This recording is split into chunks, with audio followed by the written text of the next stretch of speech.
नमस्कार, आदाब, सत श्री अकाल। कैसे हैं मेरे प्यारे विद्यार्थियों। तो भैया आप लोगों के लिए जैसे कि मैं अब छोटे छोटे टॉपिक्स में मेंस के कुछ टॉपिक्स लेकर आ रहा हूं। जैसे कि हमने सर्वनाम पढ़ा है, अभी बीच में संज्ञा पढ़ी है, अभी आप हाल ही में वचन पढ़ने वाले हो। उसके बाद हम लोग एक टॉपिक लेकर आ रहे हैं क्रिया। क्रिया आपसे अभी 67 या 68 में भी पूछा था। और इसमें किस प्रकार के सर प्रश्न बनते हैं, जब आप देखोगे तो प्रश्न इस प्रकार के बनते हैं कि क्रिया की परिभाषा बताते हुए उनके भेद के उदाहरण देकर समझाइए। ठीक है, तो ये पूरा हमें लिखने को आता है। तो आइए जरा समझते हैं कि अगर ऐसा कुछ टॉपिक आता है तो मेंस में हम किस प्रकार इसे लिखेंगे और किस प्रकार हमें बढ़िया से नंबर मिलेंगे। मतलब 5 नंबर का ये आपका प्रश्न होगा, तो 5 में से हम 4 नंबर लाने का कोशिश करेंगे। और कैसे वो कोशिश पूरी होगी, जरा आइए देखते हैं। सबसे पहले हेडिंग हमने लगा लिया बेटा क्रिया, वहां तो आपको मिल जाएगा। तो ऐसे आपने क्रिया हेडिंग लगाया। अब सबसे पहले हमसे इसने पूछा है कि क्रिया की परिभाषा बताइए। तो बताते हैं भाई परिभाषा। क्रिया की परिभाषा क्या होगी? जैसे हमने कहा कि जिस शब्द से क्या पता चले, जिस शब्द से क्रिया के या किसी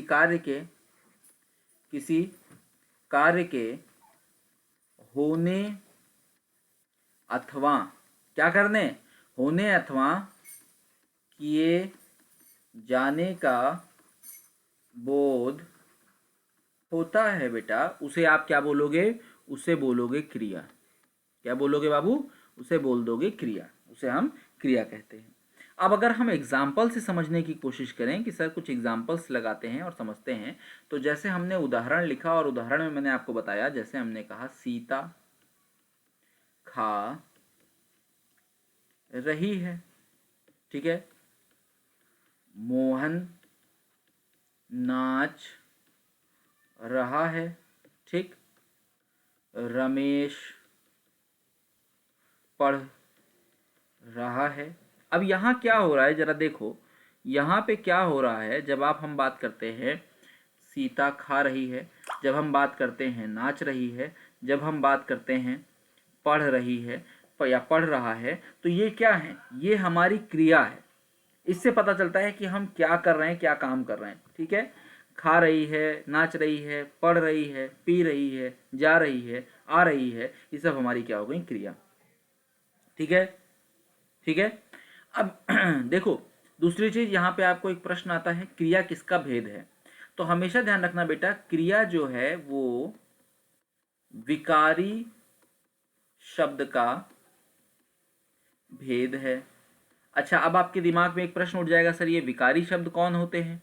तो बाबू, विकारी शब्द वे शब्द होते हैं जो काल, कारक, लिंग या वचन के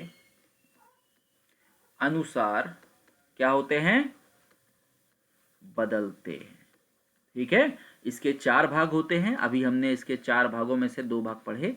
संज्ञा हमने पढ़ लिया है बेटा, सर्वनाम पढ़ लिया है, विशेषण विशेष मैं आपको पहले भी पढ़ा चुका था। तो इसका भाग 3 होता है विशेषण, और भाग नंबर 4 जो होता है वो होता है क्रिया। ठीक है, तो ये बात भी आपको ध्यान में रखनी है। क्लियर? अब देखो, क्रिया के एक प्रश्न आता है, क्रिया के मूल रूप को क्या कहते हैं? तो ये भी ध्यान रखना, सीधा सीधा प्रश्न बनता है, क्रिया के मूल रूप को हम क्या कहते हैं बेटा? धातु कहते हैं। क्रिया के मूल रूप को हम क्या कहते हैं बेटा? धातु कहते हैं।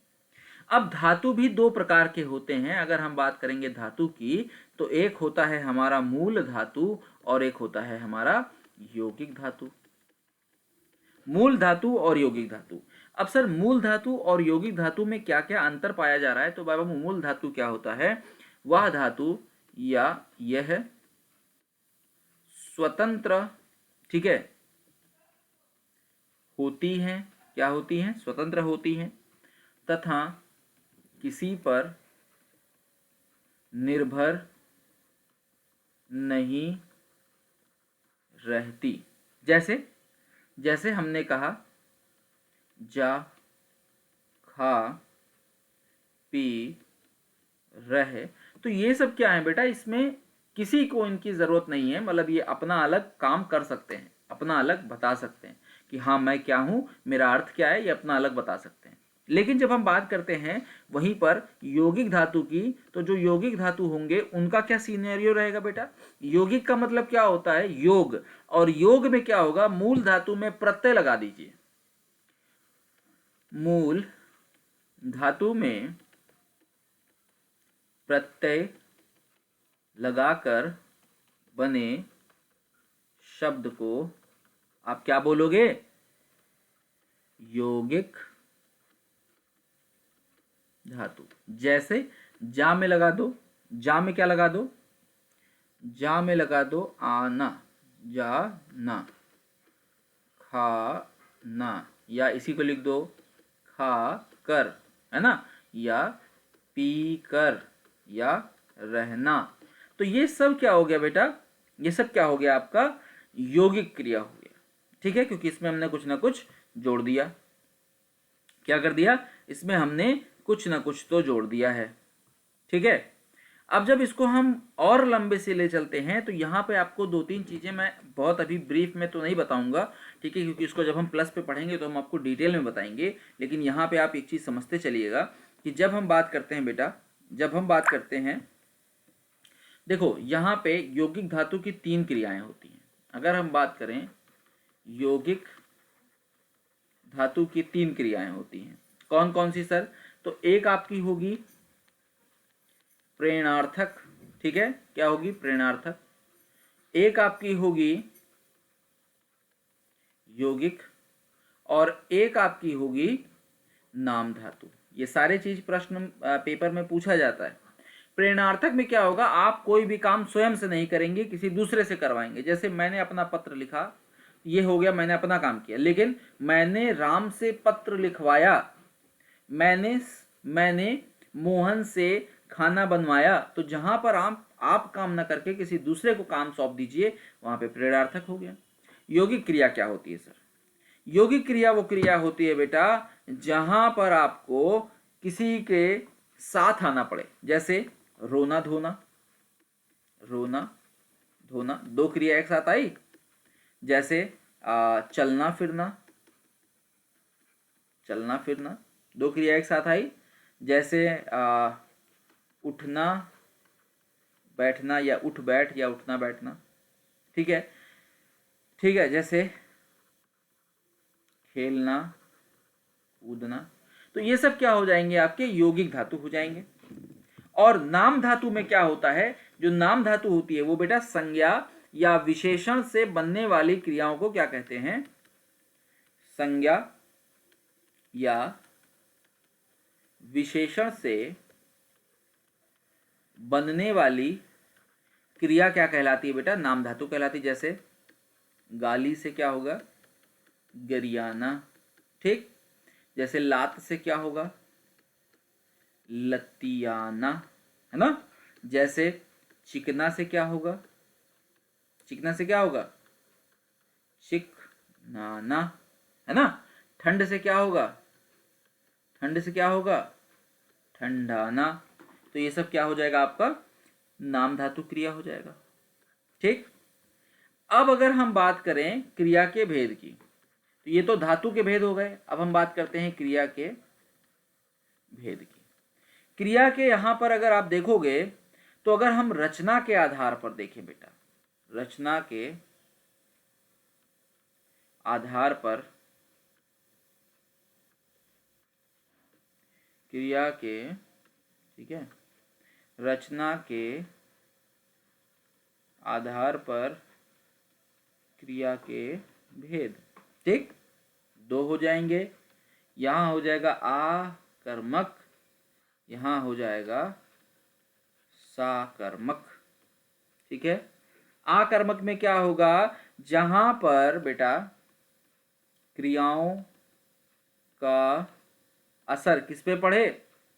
जहां पर क्रियाओं का असर कर्ता पर पड़े उसे आप क्या कहोगे? आकर्मक क्रिया करोगे। जैसे उदाहरण लिखो, जैसे राकेश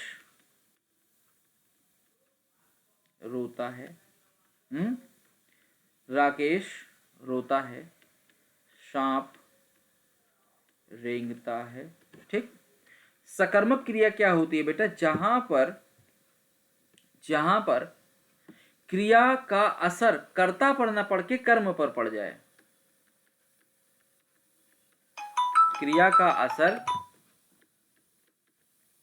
कर्ता पर न पड़कर कर्म पर पड़ जाए, क्या कहलाएगा? सकर्मक कहलाएगा। जैसे मैं लेख लिखता हूं, ठीक है, जैसे मैं क्या करता हूं, लेख लिखता हूं, ठीक है। सुरेश मिठाई खाता है, ठीक है। सुरेश क्या करता है? मिठाई खाता है, ठीक है। सुरेश क्या करता है बेटा? मिठाई खाता है।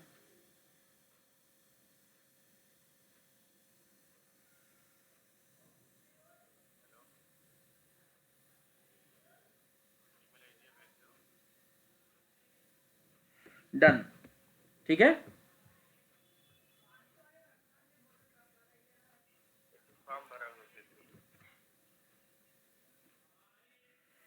क्लियर है यहां तक? यहां तक की बात क्लियर है आपकी? ठीक है। तो देखो आगे मैं दे रहा हूं, 2 मिनट आगे मैं दे रहा हूं, समझो। यहां तक की बात समझ गए? अब आगे की बात समझना शुरू करो। आगे की बात समझना आपको शुरू करना है, ठीक है। देखिए आगे हम क्या कहते हैं, सकर्मक और अकर्मक में इतनी समस्या होती है, इतना बार हम भूलते हैं, ठीक है, कि अकर्मक क्या होता है, सकर्मक क्या होता है, बड़ा समस्या होता है, बड़ा दिमाग लगाना पड़ता है कि भैया इसमें अकर्मक कौन है, इसमें सकर्मक कौन है, कहाँ है, कैसे है, क्या कर रहा है, कैसे नहीं कर रहा है। तो ये चीज़ समझ के चलना कि जहाँ पर भी क्रिया का असर सीधे कर्ता पर पड़ गया वहाँ आपका अकर्मक, जहाँ पर भी क्रिया का असर कर्ता पर नहीं पड़ा वो कर्म पर जाकर पड़ा, वो सकर्मक, ठीक। उसके बाद यहीं पर अगर आप देखोगे तो प्रयोग के आधार पर क्रिया के कुछ भेद होते हैं बेटा। प्रयोग के आधार पर क्रिया के भेद भी होते हैं। कौन से भेद होते हैं सर क्रिया के प्रयोग के आधार पर? तो बेटा प्रयोग के आधार पर आपके, ठीक है,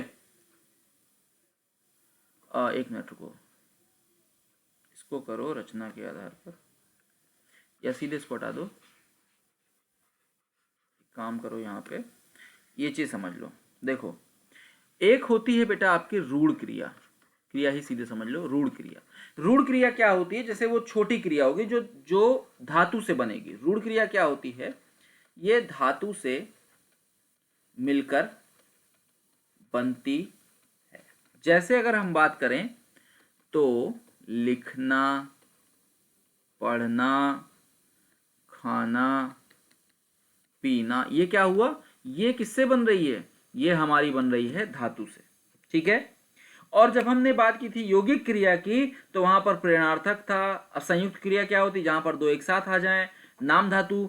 और यहीं पर एक पढ़ लो बेटा अनुकरणीय, अनुकरणात्मक का आपने पढ़ा है ना, अनुकरणात्मक क्रिया। अनुकरणात्मक क्रिया की बात अगर आप करोगे तो अनुकरणात्मक क्रिया क्या होती है सर? अनुकरणात्मक क्रिया वह क्रिया होती है बेटा जहां पर आप कोई काम किसी के अनुकरण के माध्यम से करोगे। कैसे करोगे? किसी के अनुकरण के माध्यम से करोगे, है ना। मैं उनका अनुकरण करता हूं। जैसे मैंने कहा कि मैं मान लो कोई भी है, जैसे महात्मा गांधी हैं, तो मैं महात्मा गांधी का अनुयायी हूं या उनके पद चिन्हों पर चलता हूं या उनका अनुकरण करता हूं। तो यहाँ पे आपको बात समझनी है। अभी इसका जितना भी डिटेल होगा वो हम आपको प्लस में पढ़ा भी चुके हैं और बता भी चुके हैं। तो आप लोग यहाँ से शॉर्ट नॉलेज ले सकते हैं। बाकी अगर आपको फुल नॉलेज लेनी है तो आपको हमारे साथ बेटा प्लस पे तो जुड़ना ही पड़ेगा। प्लस पे आएंगे तो हम आपको और बेहतरीन बेहतरीन बहुत सारी चीज़, बहुत सारे एग्जाम्पल, बहुत सारे कार्यक्रम सब बता सकते हैं, ठीक है। तो आज का कॉन्सेप्ट रखते हैं यहीं तक, फिर हम आपके साथ लेकर आएंगे कुछ नया कॉन्सेप्ट। तब तक के लिए जय हिंद, जय भारत।